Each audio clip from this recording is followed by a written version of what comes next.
বন্ধুরা, তোমরা কি জানো একতলীয় সরলরেখা কাকে বলে? যদি না জানো প্লিজ ভিডিওটা কন্টিনিউ করো, জানতে পারবে। সংজ্ঞা দেখে নেওয়া যাক। দুটি বা তার বেশি সরলরেখা যদি একই সমতলে অবস্থিত হয় তাহলে তাদের একতলীয় সরলরেখা বলে।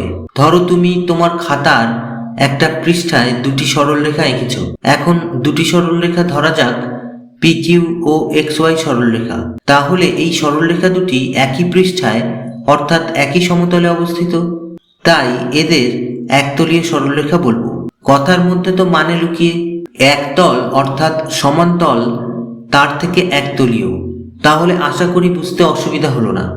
ভিডিওটা ভালো লাগলে প্লিজ কমেন্ট করো, আর আরও এরকম অনেক ভিডিও পেতে চ্যানেলটাকে প্লিজ সাবস্ক্রাইব করে পাশের বেল আইকন প্রেস করো। তাহলে পরবর্তীতে ভিডিও আপলোড হলে নোটিফিকেশন চটপট তুমি পেয়ে যাবে। পরের ভিডিওতে আবার ফিরে আসছি। এতক্ষণ ভিডিওতে সাথে থাকার জন্য ধন্যবাদ।